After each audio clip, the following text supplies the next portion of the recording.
Oi pessoal, tudo certo? Aqui quem fala é Luke Berry, você tá vendo o canal Luke Berry Pie, e hoje eu tô trazendo pra vocês o quinto episódio da nossa série Zerando Hacker Rank, em que a gente vai resolver um algoritmo juntos. O link desse problema aqui, assim como a resolução desse e dos outros, tá ali na descrição, então eu recomendo você ir lá dar uma olhada, ver se você entende o problema, e depois volta aqui que a gente faz o código juntos, pode ser?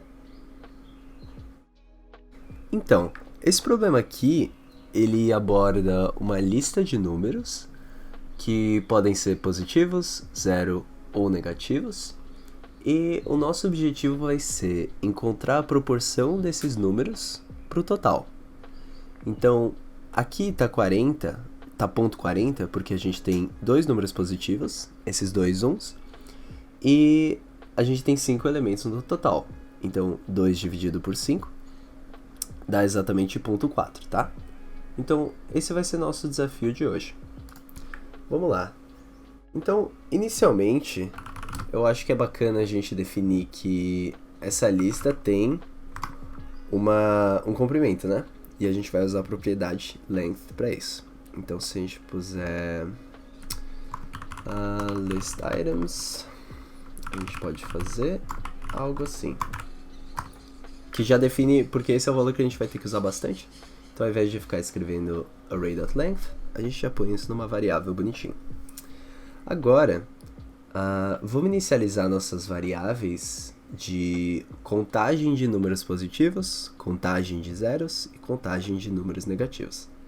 A gente pode fazer assim, algo como positives count, que é igual a 0. Não precisa por um let novamente, a gente pode fazer simplesmente na mesma linha, que aí vai ser tudo uma variável declarada com let.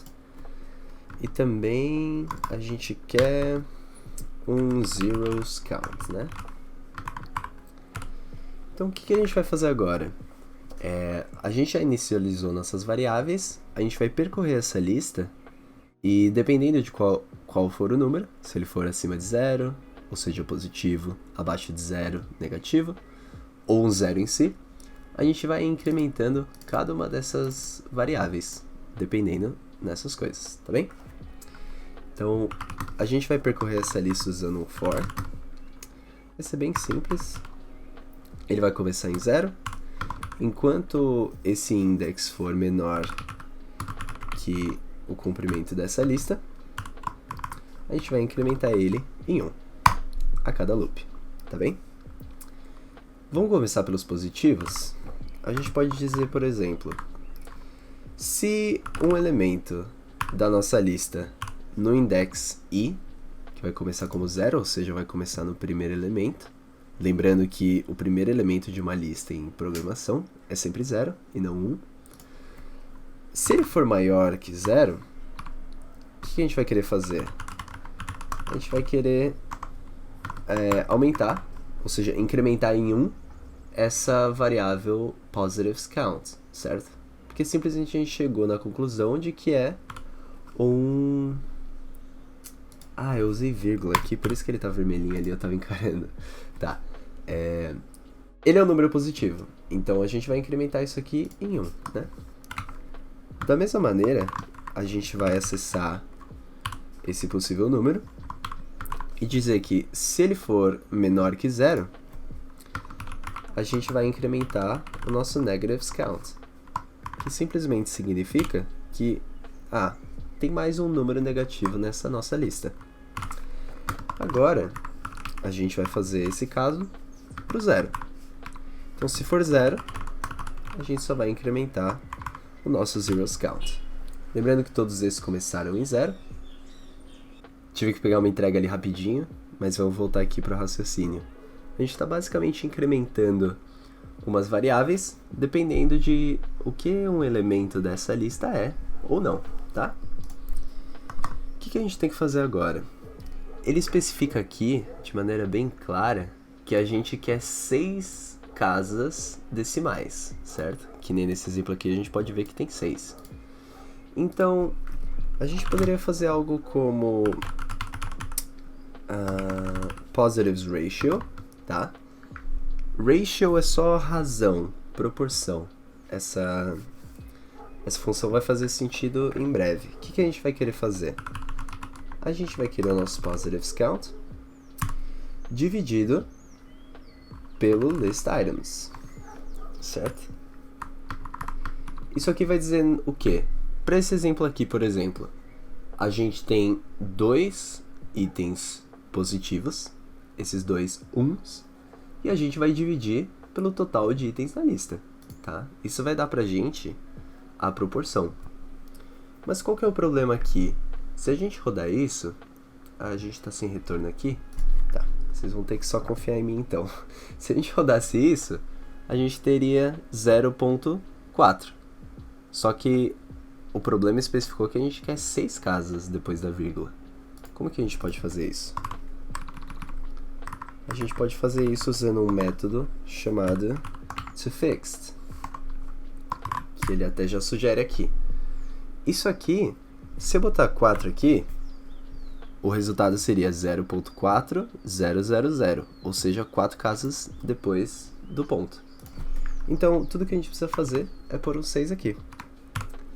Agora, essa lógica vai se aplicar igualzinho para as nossas outras variáveis. Então, o que a gente vai querer aqui? O nosso negatives count, que nos diz quantos números negativos existem nessa lista. E a gente vai determinar que eles vão ter 6 casas decimais. E a gente também vai ter o zeros ratio, que conta quantos zeros a gente tem, que vai ser zeros count, dividido por list items, toFixed, 6 também, que vai ter que ser o caso para todos. Agora, quanto ao retorno, vamos ver. Ele está pedindo para a gente printar, então a gente vai usar console log, não vai ser um return. O que a gente vai ter que printar? Ele quer as razões positiva, negativa e 0, a gente já calculou isso.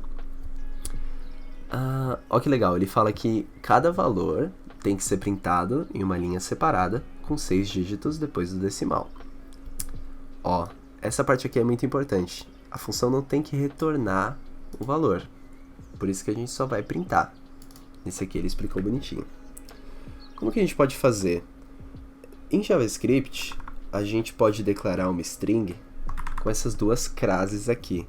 Em JavaScript é muito conveniente fazer isso, porque aqui dentro a gente pode declarar variáveis que vão ser printadas aqui como string, certo?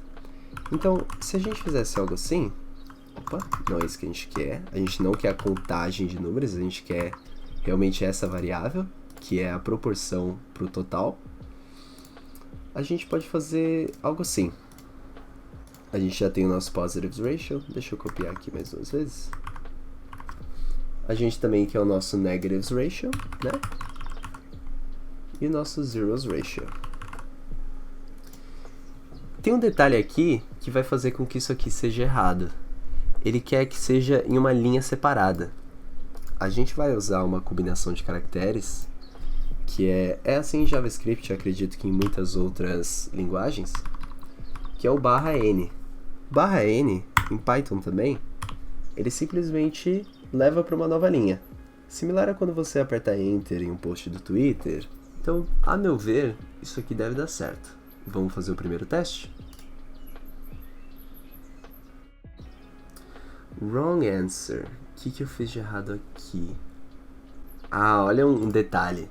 Olha como programação é engraçada. Em programação, quando a gente usa só um igual, a gente está basicamente assinalando um valor a algo. Só que o que eu quero aqui é... Eu não quero assinalar esse item da minha lista a um 0. Eu quero que ele seja igual a 0. Então, eu não posso usar só um igual aqui. Então, olha que curioso.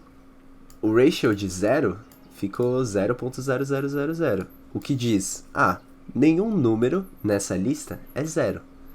A gente sabe que vai ter algum 0, justamente porque no exemplo que ele passa aqui embaixo, a gente tem um 0. Então esse era o erro. Agora eu tô certo de que vai dar certo. Pronto. Então agora a gente tem o que a gente esperava. Resumindo, uma lista de 6 elementos, com menos 4, 3, menos 9, 0, 4 e 1. Essa lista tem 6 elementos. 3 deles são positivos. Então, 50%, ou seja, 0,50, são números positivos. 2 dos 6 são números negativos, ou seja, 2 dividido por 6 dá 0,33. E 16,66% dessa lista, ou seja, 1 de 6 elementos, é um 0. Por isso que isso aqui deu certo. Então, com interrupções de motoboy e notificações de WhatsApp, a gente chegou lá. Vamos rezar para tudo isso aqui dar verde. Pronto. A gente obteve sucesso na nossa resolução. A gente está pronto para o próximo. Fechou? Muito obrigado por assistir até aqui. Lembra de enviar esse vídeo para alguém que está começando na programação. Eu tento fazer em um ritmo em que as pessoas que estão começando entendam. Eu tento explicar cada passo bonitinho. Mas é isso aí. Muito obrigado. Até a próxima. Tchau.